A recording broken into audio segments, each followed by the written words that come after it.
हम देखते हैं कि आधुनिक भारत का जो पहला चैप्टर है वो मुगल साम्राज्य का पतन या उत्तर मुगल काल कहलाता है। जब औरंगज़ेब की मृत्यु होती है तो यहाँ से जितने भी मुगल साम्राज्य में बादशाह गुजरते हैं, जितने का भी जिक्र किया जाता है, सब उत्तर मुगल काल के अंतर्गत इसे माना जाता है, क्योंकि मुगल काल दो भागों में विभाजित था।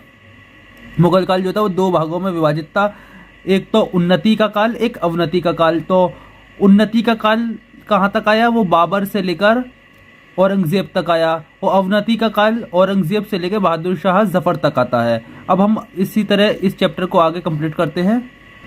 हम देखते हैं जैसे कि चैप्टर का नाम भी हमारा दिया हुआ है कि मुगल साम्राज्य का पतन, संघर्ष एवं परिणाम। हम ये भी जानते हैं कि औरंगज़ेब के बाद जो पहला शासक बना था वो बहादुर शाह फर्स्ट बना था। तो इसी तरह सिडनी ओवन जो इतिहासकार हैं वो कहते हैं कि बहादुर शाह फर्स्ट अंतिम मुगल सम्राट है जिसके विषय में कुछ अच्छे शब्द कहे जा सकते हैं। अब शुरू होता है कि उत्तर मुगल शासक। तो 3 मार्च 1707 ईस्वी को औरंगज़ेब की जब मृत्यु होती है, तो जाहिर सी बात है जब मृत्यु होगी तो इसका साम्राज्य इसके बेटों में बटेगा। तो इसके बेटों को देखते हैं हम। सबसे पहले इसका बेटे हैं, एक मोहम्मद मुअज़्ज़म है, मोहम्मद आज़म है, मोहम्मद कामबख्श है, और मोहम्मद अकबर है, मोहम्मद सुल्तान है। लेकिन मोहम्मद अकबर और मोहम्मद सुल्तान इन दोनों की क्या हो जाती है? मृत्यु हो जाती है। अब बचा कौन साम्राज्य में? मोहम्मद मुअज़्ज़म, मोहम्मद आज़म, मोहम्मद कामबख्श, जो कि जीवित हैं। इस समय जो था औरंगज़ेब के समय में मुगल साम्राज्य 21 प्रांतों में विभाजित था, जिसमें हम देखते हैं कि उत्तर भारत में 14 प्रांत थे, एक अफगानिस्तान यानी कि काबुल था, और दक्षिण भारत में 6 थे। इन सबको मिला दिया जाए तो कितने हो जाते हैं? टोटल 21 प्रांतों में विभाजित था। और इसके समय मोहम्मद मुअज़्ज़म जो था वो सूबेदार कहाँ का था? काबुल का, और मोहम्मद आज़म गुजरात का, मोहम्मद कामबख्श बीजापुर का। इसी तरह हमारी ट्रिक है कि मुअज़्ज़म काबुली, हम इसे 3-4 बार याद करेंगे तो जहाँ पर भी मुअज़्ज़म नाम आएगा वहाँ काबुली ज़रूर आ जाएगा। तो इस तरीके से हमें याद रहेगा कि मुअज़्ज़म जो था वो काबुल का था। ऐसे ही आज़म गुजरात का था, कामबख्श बीजापुर का था, तो काम बीजा, इस तरीके से हम इसे याद कर सकते हैं। इसी तरीके से ये हमारा दिया हुआ है कि बहादुर लोग बेखबर होते हैं, ये हमारी एक ट्रिक है। यानी कि बहादुर शाह फर्स्ट को साहेब बेखबर भी कहा जाता है, इसलिए हमारी ट्रिक ये है कि बहादुर लोग बेखबर होते हैं। ये हमारे सेंटेंस में याद हो जाएगा आराम से। तो इसका मतलब क्या है? बहादुर शाह फर्स्ट जो था वो इसे क्या कहा जाता है? इन्हें साहेब बेखबर कहा जाता है। अब हम देखते हैं कि जब इसके 3 बेटे बचे, मोहम्मद मुअज़्ज़म, मोहम्मद आज़म और मोहम्मद कामबख्श, तो जाहिर सी बात है इनमें बादशाह तो एक ही बनेगा। तो इनमें क्या होगा? उत्तराधिकार के लिए संघर्ष। तो मोहम्मद आज़म जो गुजरात के अहमदनगर में था, ये क्या करता है कि 14 मार्च 1707 ईस्वी को खुद को बादशाह घोषित कर देता है और असद खां को अपना वजीर बनाता है। इसी तरह मोहम्मद आज़म ने कर दिया अपने आप को बादशाह घोषित। अब मोहम्मद मुअज़्ज़म को देख लेते हैं। मोहम्मद मुअज़्ज़म क्या करता है कि वो पेशावर से आगरे की तरफ चलता है और पुले शहदोल नाम की एक जगह है, यहाँ पर अपने आप को बादशाह घोषित कर देता है। अब होता क्या है कि 1707 जून के महीने में आगरे से 20 मील पहले सामूगढ़ एक जगह है, और सामूगढ़ के अंदर भी एक जगह है जिसे जजाओ या जजाको कहा जाता है। यहाँ पर मोहम्मद मुअज़्ज़म और मोहम्मद आज़म के बीच युद्ध हो जाता है। युद्ध तो होना तय था, क्योंकि दोनों ने अपने आप को बादशाह घोषित कर दिया, तो बादशाह तो एक रहेगा ना। तो युद्ध दोनों में हो जाता है, मोहम्मद आज़म में और मोहम्मद मुअज़्ज़म में। लेकिन यहाँ पर मोहम्मद आज़म मारा जाता है युद्ध में। और इसी तरह 1709 ईस्वी में जनवरी के महीने में 1709 ईस्वी में हैदराबाद के पास, कहाँ पर? हैदराबाद के पास कामबख्श और मोहम्मद मुअज़्ज़म में युद्ध हो जाता है। देखो यहाँ पर मोहम्मद आज़म मारा गया, बचा कौन? मोहम्मद मुअज़्ज़म। तो जाहिर सी बात है कि एक बादशाह बचा है। अब इसका दूसरे भाई से भी झगड़ा होगा, जाहिर सी बात है। तो दूसरा कौन बचा था? कामबख्श बचा था दूसरा। तो मोहम्मद मुअज़्ज़म और कामबख्श में दोनों में युद्ध हो जाता है, और यहाँ पर मोहम्मद कामबख्श मारा जाता है। यहाँ मोहम्मद आज़म मारा गया मुअज़्ज़म से, यहाँ पर कामबख्श मारा गया मुअज़्ज़म से। तो अब बचा कौन? इसके 5 बेटों में जिंदा कौन बचा? मोहम्मद मुअज़्ज़म। तो मोहम्मद मुअज़्ज़म जाहिर सी बात है जब अकेला बचा है तो यही गद्दी पर बैठेगा, और मोहम्मद मुअज़्ज़म को ही बहादुर शाह फर्स्ट कहा जाता है।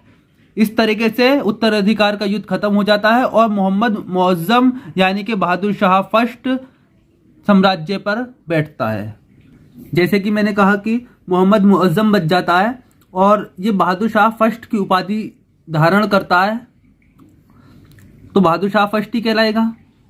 लेकिन एक कंडीशन यहाँ देखने की है, ये 1707 से 1712 तक रहता है, यानी कि 5 वर्ष रहता है। और ये इसकी सबसे बड़ी खूबी क्या थी कि ये युद्ध से बचता रहा, युद्ध करने से बचता रहा ये, क्योंकि ये भी जानता था कि 63 वर्ष की आयु में बादशाह बनता है, 63 वर्ष की आयु में बादशाह बनता है।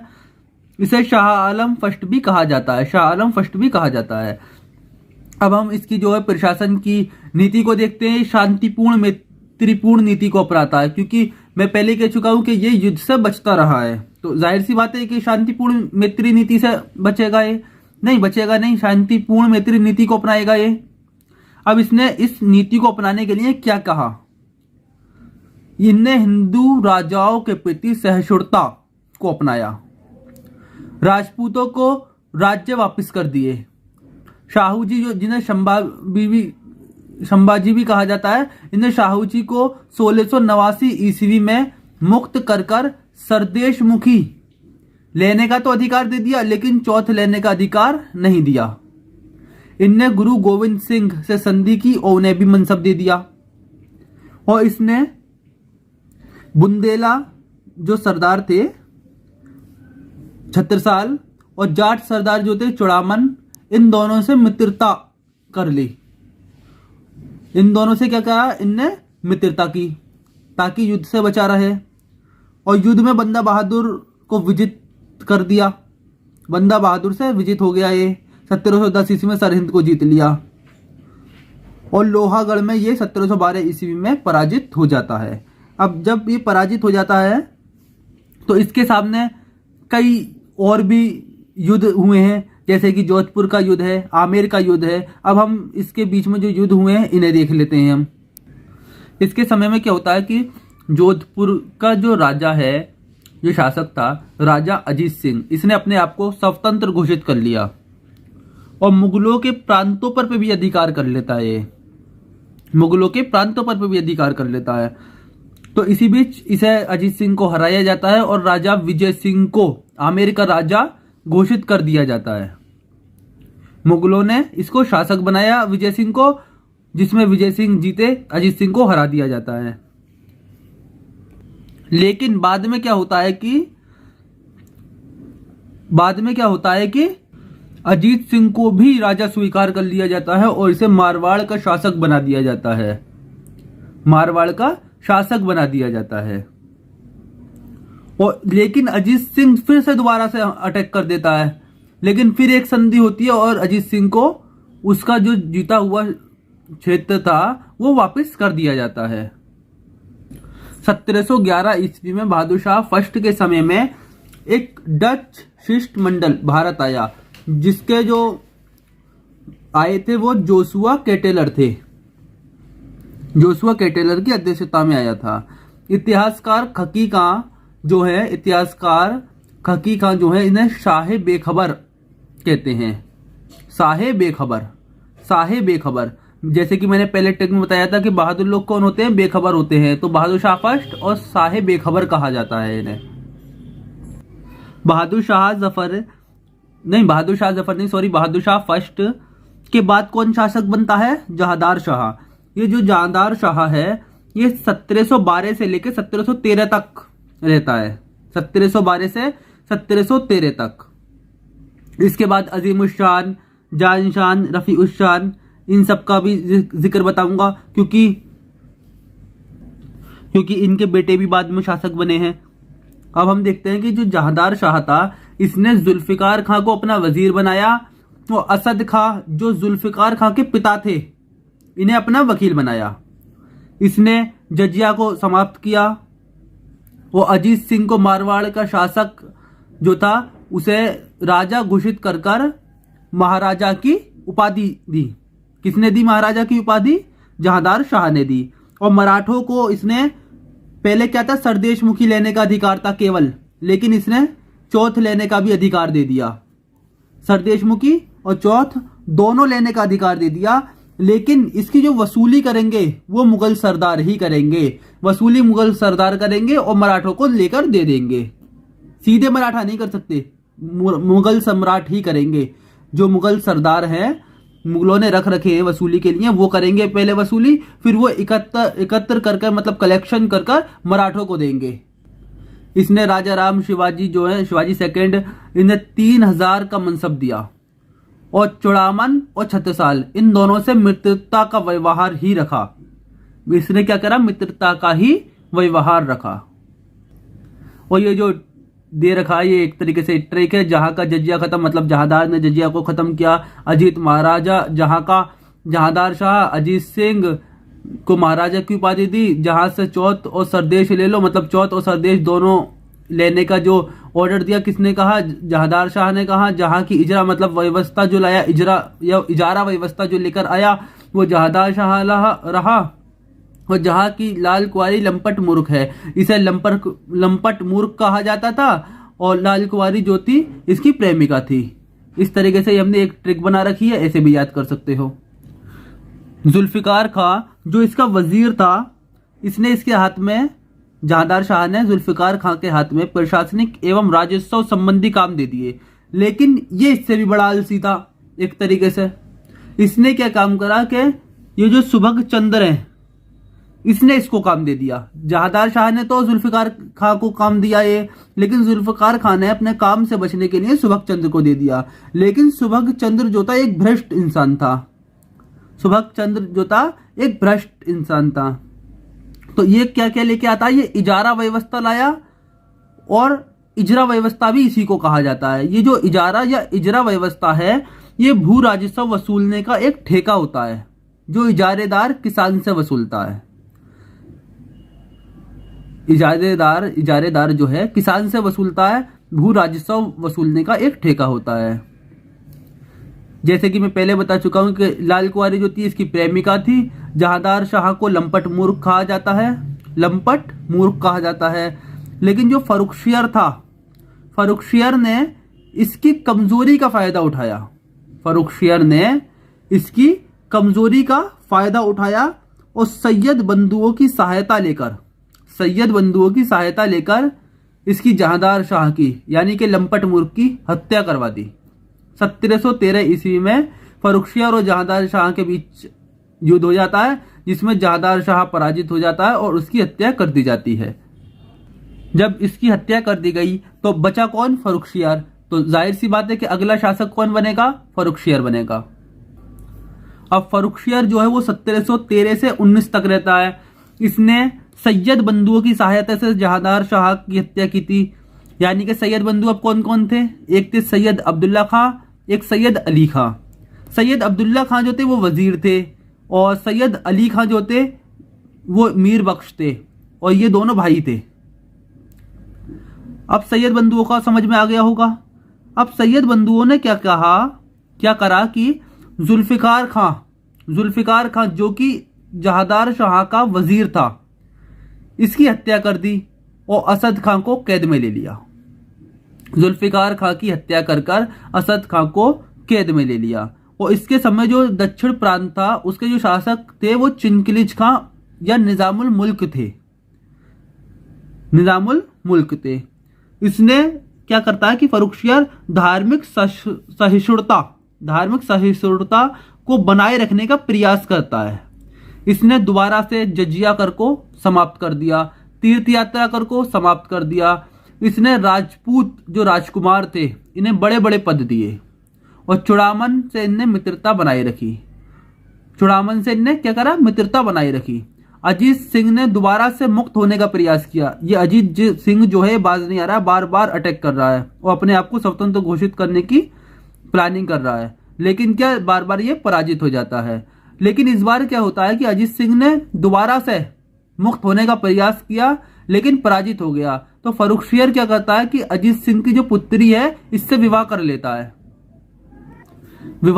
है और 1717 ईस्वी का जो फरमान है, जो ईस्ट इंडिया कंपनी को शाही फरमान कहा जाता है, इसमें बहुत से व्यापार संबंधी रियायतें दे दी जाती हैं। इसीलिए इसे अंग्रेजों का मैग्ना कार्टा कहा जाता है। इस फरमान को अंग्रेजों का मैग्ना कार्टा कहा जाता है कंपनी के लिए। लेकिन फर्रुखशियर जो है देखता है कि सैयद बंधुओं का जो प्रभाव है बढ़ता जा रहा था, ये किंग मेकर बनने लगे थे, मतलब राजा बनाने वाले बनने लगे थे। तो ये सैयद बंधुओं के प्रभाव से मुक्त होना चाहता है और सैयद बंधुओं को इस बात का पता लग जाती है। तो अब सैयद बंधु क्या करेंगे?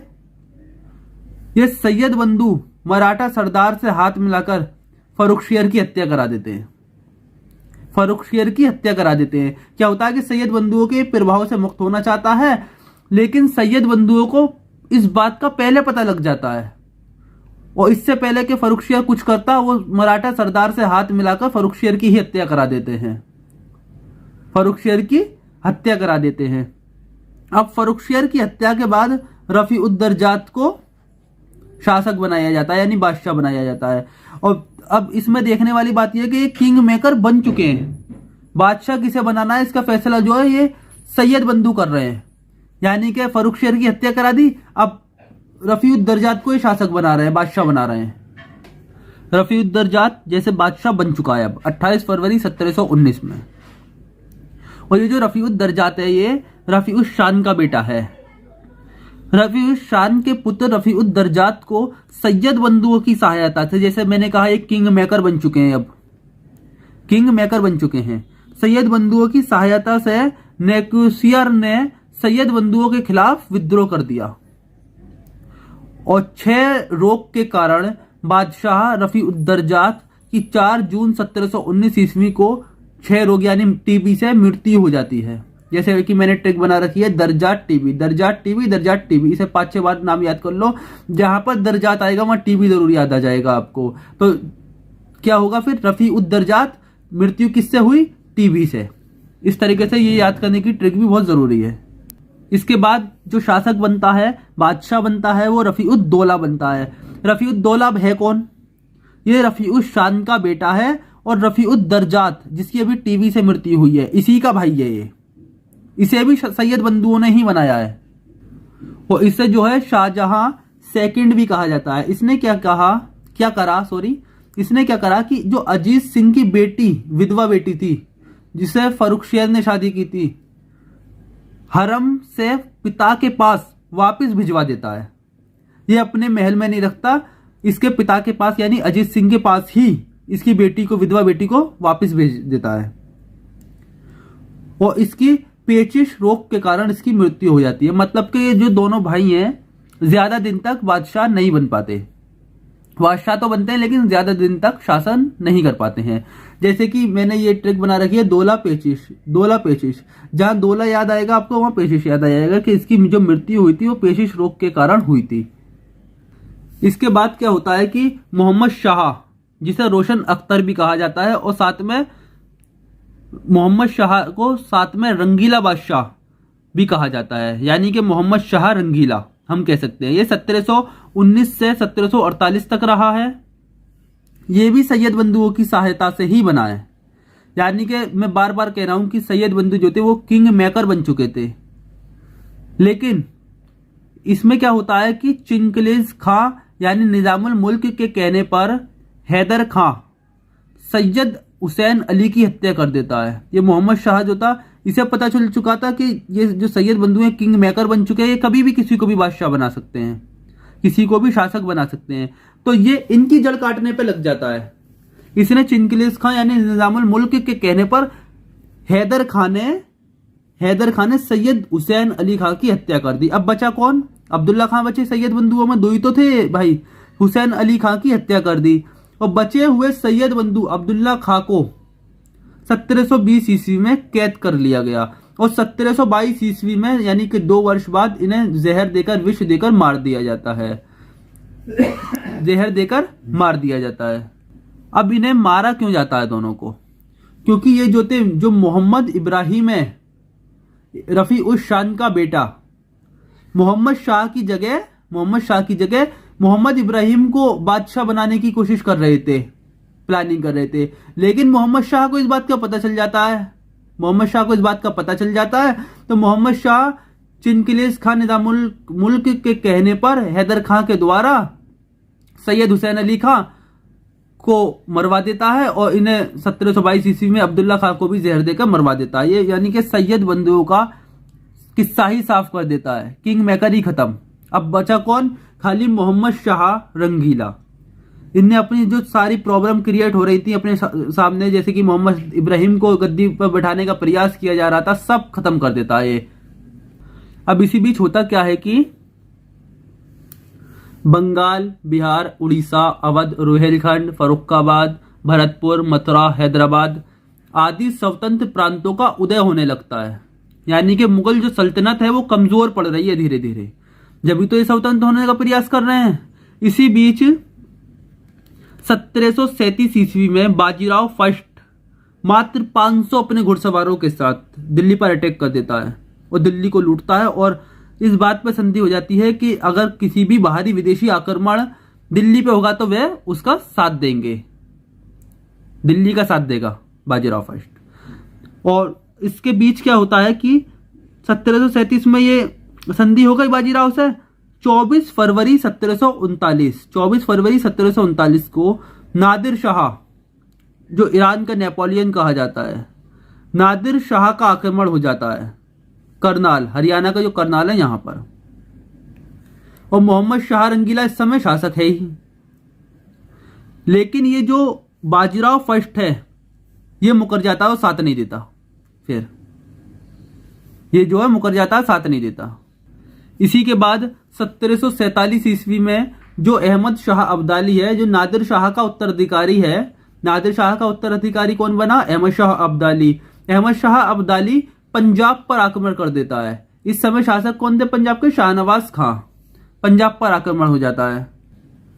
और मोहम्मद शाह का जो बेटा है, मोहम्मद शाह का बेटा युद्ध करता है अब्दाली से। मोहम्मद शाह का बेटा अब्दाली से युद्ध करता है, लेकिन क्या होता है कि अब्दाली मोहम्मद शाह के बेटे को पराजित कर देता है। फिर 1748 से 1754 तक अहमद शाह बनता है। ये अहमद शाह है कौन? ये जानशान का पोता है और मोहम्मद शाह का बेटा है। मोहम्मद शाह का बेटा कौन है? अहमद शाह। इसके समय में क्या हुआ? अहमद शाह अब्दाली का ने आक्रमण किया था, युद्ध हुआ। इसने क्या किया कि सफदर जंग को अपना वजीर बनाया। सफदर जंग को अपना वजीर बनाया, लेकिन सफदर जंग ने कत्ल किसका कर दिया? जावेद खां का। अब बात ये होगी कि भाई जावेद खां कौन है? जावेद खां जो है ये नवाब बहादुर हैं और विशिष्ट अमीर का दर्जा है इनके पास, यानी कि अहमद शाह के क्लोज हैं बहुत जावेद खां।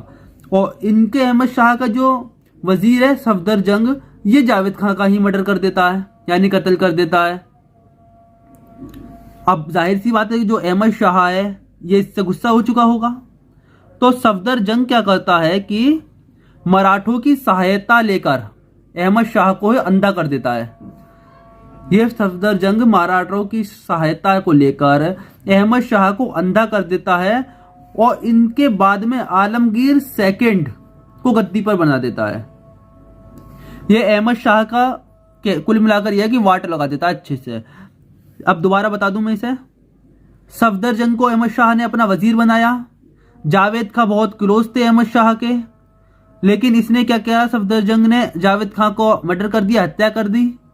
तो सब अहमद शाह इससे गुस्सा हो गए सफदर जंग से।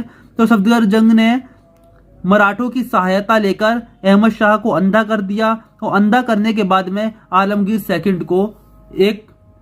सेकंड को बादशाह बना दिया, गद्दी पर बिठा दिया। अब देखते हैं हम आलमगीर सेकंड को। आलमगीर सेकंड जो है वो 1754 से 59 तक रहा। 1754 से 59 तक रहा है। इसने क्या करा कि जो अपना वजीर है वो इमादुल मुल्क को बनाया और इसे समस्त प्रशासनिक कार्य दे दिए। इसका आलमगीर सेकंड का जो वास्तविक नाम था वो अजीजुद्दीन था। और पहले जो है औरंगजेब जो थे, औरंगजेब ने आलमगीर की उपाधि धारण की थी। ये सेकंड है इसलिए। फर्स्ट कौन थे? आलमगीर की पहली उपाधि किसने धारण की थी? वो औरंगजेब ने की थी। और दूसरी इस अजीजुद्दीन ने, आलमगीर सेकंड।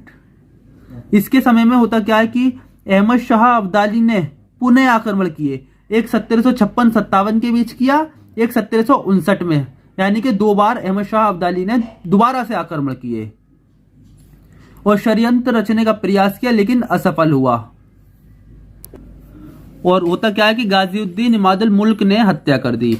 इसी के समय में 1757 में प्लासी का युद्ध हुआ, जिसमें ईस्ट इंडिया कंपनी का प्रवेश द्वार खुल गया।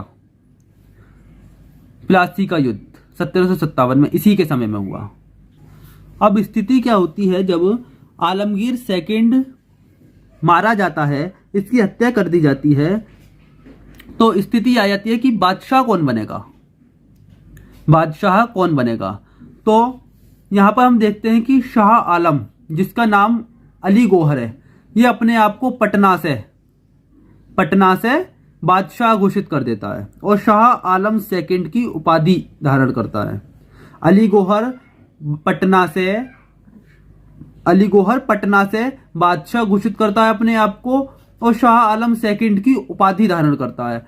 लेकिन दूसरी तरफ होता क्या है कि जो इमादुल मुल्क है, जिसने हत्या की थी, वो मुहिनुल मिल्लत को सुल्तान घोषित करता है। अब इस तरह दिल्ली के 2 सुल्तान हो गए, भारत के 2 सुल्तान अपने आप में निकल कर आते हैं। एक तो पटना में शाह आलम सेकंड और दिल्ली में मुहिन उल मिल्लत, जिसे मुहिन उल मिल्लत को शाहजहां थर्ड भी कहा जाता है।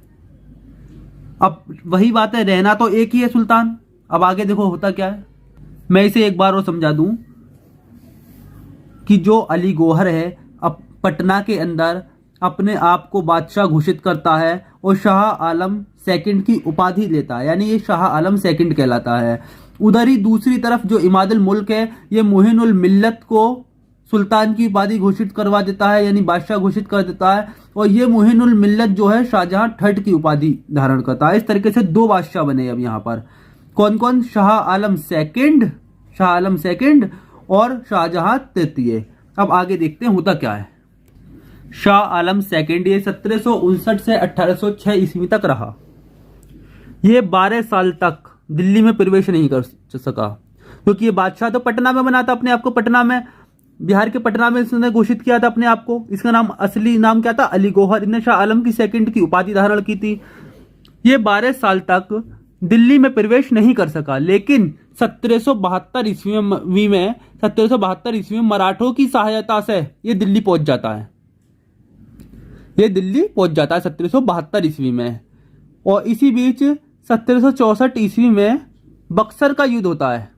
अब बक्सर का युद्ध किस किस के बीच हुआ?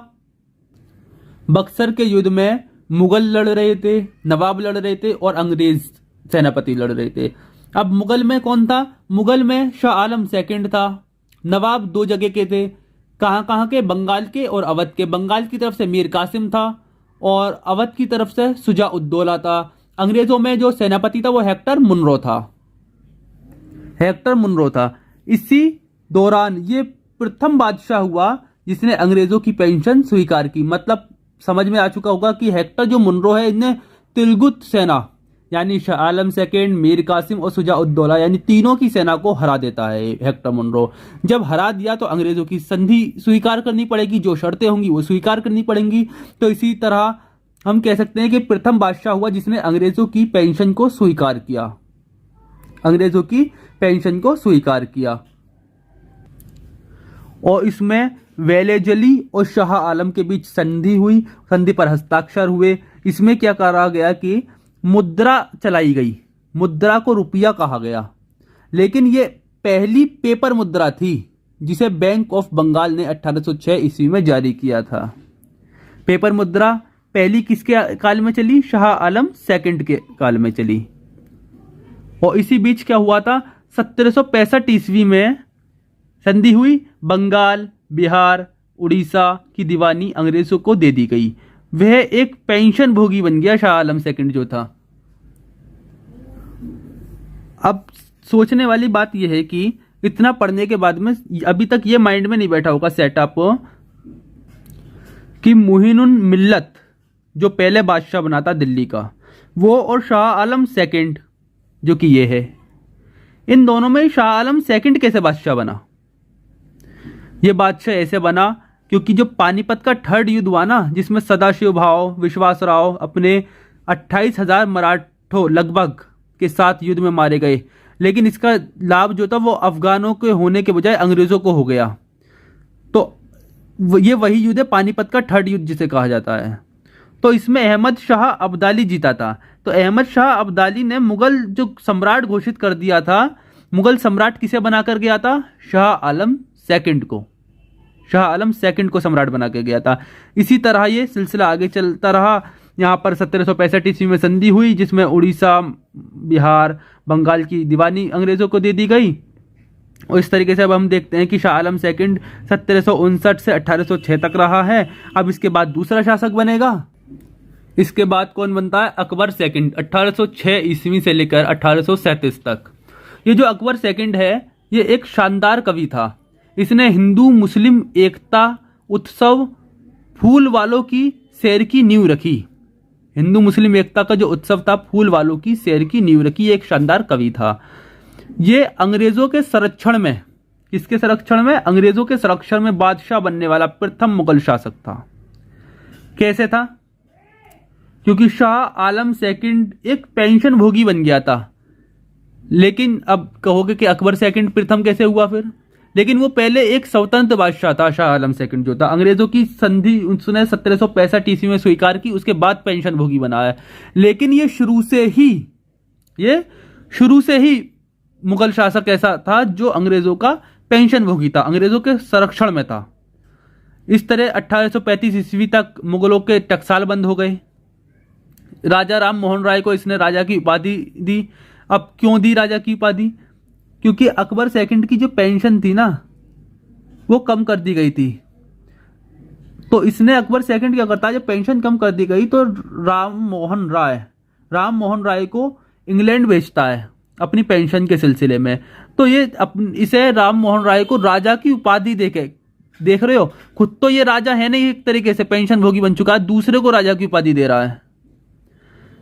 इसके शासनकाल में क्या हुआ? अकबर सेकंड के शासनकाल में ईस्ट इंडिया कंपनी ने खुद को अधीन मानना बंद कर दिया। मतलब पहले तो एक अधीनी तरीके से काम करती थी ना कंपनी, बादशाह के संरक्षण में। बादशाह जो कहेगा उसे मानना होगा, उसके अधिकार जो भी हैं वो बादशाह के द्वारा ही दिए जाते थे। लेकिन खुद को अधीन मानना बंद कर 1835 ईस्वी में उसने सम्मान में सिक्का ढालना भी बंद कर दिया। पहले क्या करता था कि कंपनी जो सिक्का ढालती थी वो राजा के सम्मान में कोई चित्र छाप दिया, कोई भी मतलब ऐसी चीज करना कि जिससे राजा का सम्मान हो। लेकिन राजा के सम्मान में भी 1835 ईस्वी में सिक्का ढालना बंद कर दिया बिल्कुल। इसी तरह इसके बाद क्या होता है कि अकबर सेकंड रहता है 1806 से 37 तक। इसके बाद बहादुर शाह सेकंड आते हैं, जिसे अपनी ये एक पत्रिका लिखते थे जफर नाम की। बहादुर शाह सेकंड जो थे जफर नाम की पत्रिका लिखते थे, तो इसीलिए इन्हें बहादुर शाह जफर कहा जाने लगा। ये 1837 से 1857 के विद्रोह तक रहे। 1857 के विद्रोह तक रहे। लेकिन जब विद्रोह हुआ तो इन्हें रंगून जो म्यांमार की जगह है रंगून निर्वासित कर दिया गया। 1862 ईस्वी में इनकी रंगून में मृत्यु हो जाती है। और महारानी विक्टोरिया ने 1 नवंबर 1858 ईस्वी को मुगल साम्राज्य के अंत की घोषणा कर देती है। इस तरह से जो मुगल साम्राज्य है खत्म हो जाता है। और जो अब हम देखेंगे कि जो मेन पॉइंट व्यू करने हैं वो देखेंगे हम। पहले कुछ क्वेश्चन देख लेते हैं जो हमारे यूपीएससी में आ चुके हैं क्वेश्चन। जिस तरीके से ये क्वेश्चन कह रहा है कि निम्नलिखित में से कौन से मुगल साम्राज्य के पतन के कारण थे। पहला ऑप्शन दे रखा है इसने, औरंगजेब की संकीर्ण धार्मिक नीतियां, राइट, ये पतन का कारण थी। राजपूतों के साथ गठबंधन, ये नहीं थे। मराठों का उदय, ये दोनों, यानी कि पहला और तीसरा हो जाएगा इसका। क्योंकि मराठों का जो उदय हुआ तो मुगल साम्राज्य कमजोर पड़ता गया, और औरंगजेब की जो धार्मिक नीतियां थी इससे भी मुगल साम्राज्य पर बहुत ज्यादा असर देखने को मिलता है। अगला क्वेश्चन देख लेते हैं हम। ये कह रहा है कि निम्नलिखित में से कौन सा मुगल सम्राट ईस्ट इंडिया कंपनी का पहला पेंशन भोगी बना। तो पहला पेंशन भोगी कौन बना था? शाह आलम सेकंड, 1765 की संधि के अकॉर्डिंग।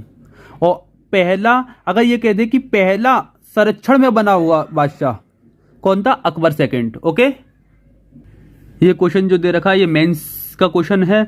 भारत में 18वीं शताब्दी के माध्यम में मुगल साम्राज्य के पतन के साथ उभरे क्षेत्रीय राज्यों का विवरण दीजिए।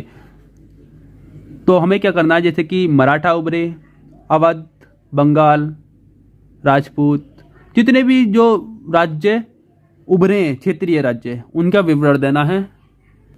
ये आंसर राइटिंग के अकॉर्डिंग आ जाता है क्वेश्चन। आंसर राइटिंग में तो मैं क्या करूँगा कि जो आधुनिक भारत जब ख़त्म होगा तो इसके लास्ट में जितने भी आधुनिक भारत के क्वेश्चंस हैं, जैसे राष्ट्रीय आंदोलन के हुए, मेंस में जो क्वेश्चन आते हैं, सब A to Z लाइन से एक वीडियो बनाकर एक एक क्वेश्चन को दोबारा से समझाऊंगा। ओके, और इसके बाद हमारे कुछ और पॉइंट भी हैं इसके अंदर, वो और देख लेते हैं।